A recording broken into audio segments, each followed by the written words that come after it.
Queridos amigos, sejam bem-vindos a mais um vídeo no canal Poptopia. Eu sou o Daniel e no vídeo de hoje nós vamos fazer um review de Batman Ego, mais um lançamento da Panini Comics que você confere aqui no canal Poptopia em primeira mão, depois da vinheta.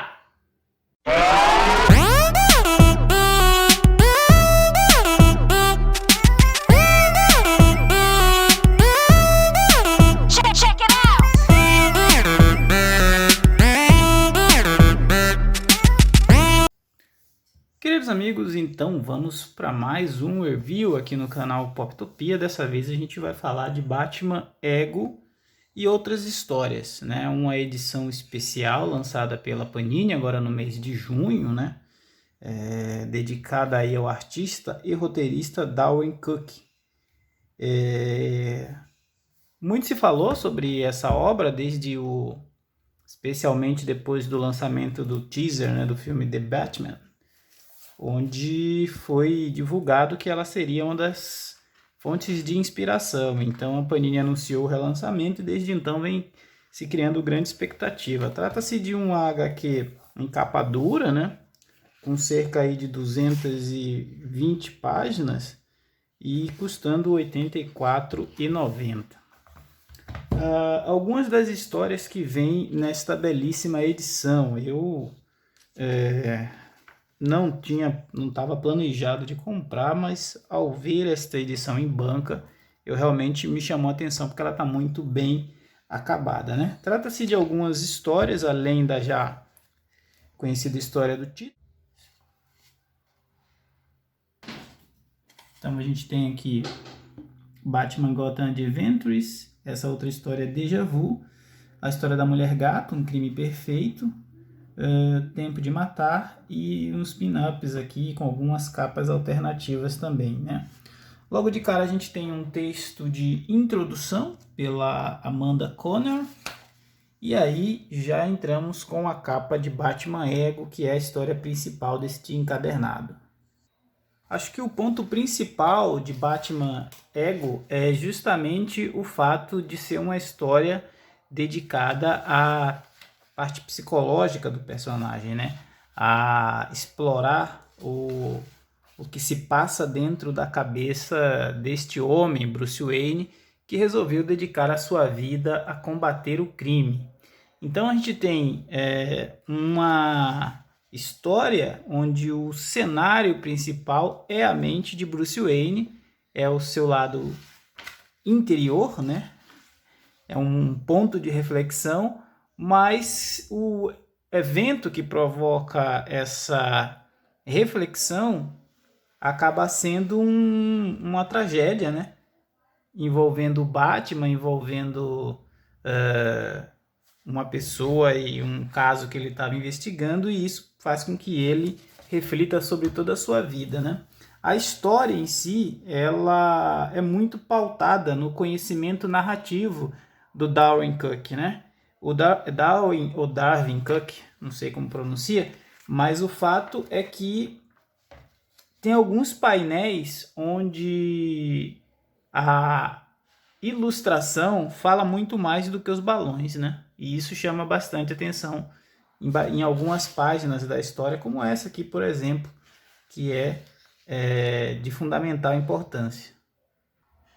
Esse aspecto narrativo incomum de Batman Ego faz dela uma HQ que se propõe aí a não só revisitar a origem do Batman, como as consequências desse surgimento, e traz uma questão.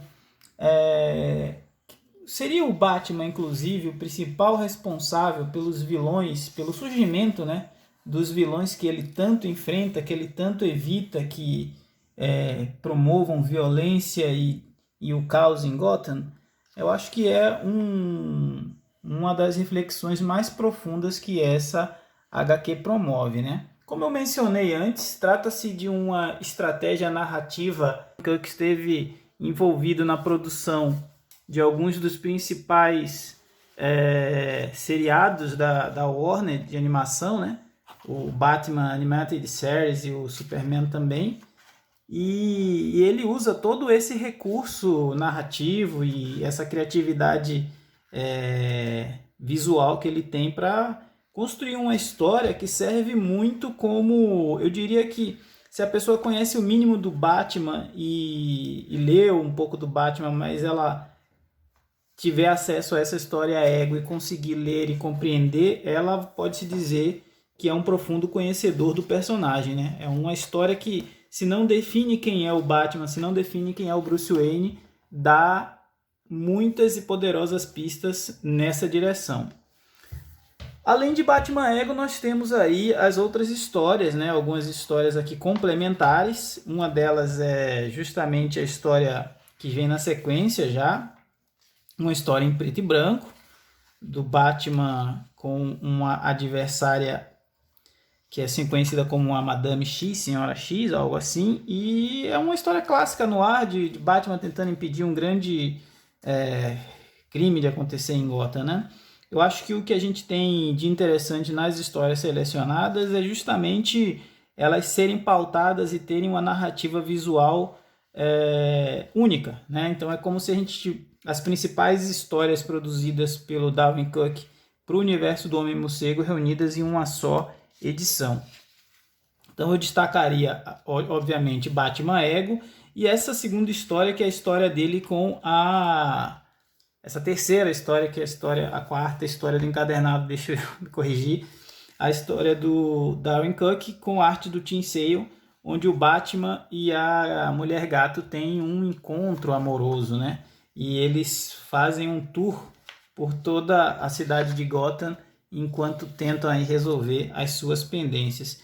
Claro que a gente tem outras histórias nesse encadernado e eu acho que boa parte delas fica claro que o autor ele gostava muito da personagem da Selina Kyle, da Mulher Gato, e por conta disso também que a gente tem aqui algumas edições da série que ele produziu para a personagem. Essas edições mostram aquela fase, né, o crime perfeito lá da Selina Kyle. Isso chegou a ser publicado, acho que aqui no Brasil já, em capa cartão. É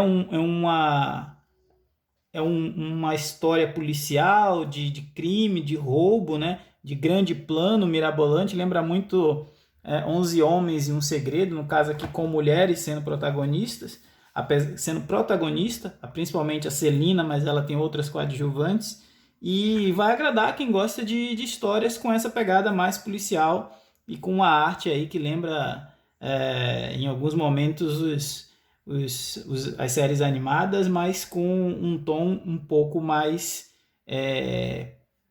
pro adulto, pro grafite, uma arte mais suja, né? Uma arte mais pesada. Lembra um quadrinho, lembra uma animação, sim, mas tem também uma carga de tinta, de traço pesado, que você percebe que o artista está querendo dar um certo drama na história que ele está contando, na cena que ele está mostrando e está montando. Então, essa é uma edição que me surpreendeu positivamente, né? Gostei bastante. Achei muito bonita, como já disse, muito bem acabada. E no final dela a gente tem aqui a biografia do Darwin, né? Uma explicação da percepção dele de cada uma dessas histórias. Ele mesmo fala que Batman Ego foi uma tentativa de mapear a psique do Batman, de discutir essa questão de se dá para separar o Bruce Wayne do seu alter ego, né, do seu super ego no caso, mas ele confessa que ele fracassou porque é uma missão muito difícil. Mas eu diria que não foi fracasso não. Eu conheço pouco de Batman, mas me considero muito mais íntimo do personagem depois de ler essa história, né? Acho que é uma história aí, uma edição que entra facilmente para as grandes candidatas a melhores lançamentos do ano e com potencial para ser o grande lançamento da DC, mesmo em um ano tão cheio de oportunidades, tão cheio de ônibus. Essa edição ela realmente é diferenciada. Tá bom? Como eu sempre digo, falar de gibi é sempre bom. Comentem aí se vocês também vão fazer a aquisição dessa HQ. Forte abraço e até a próxima!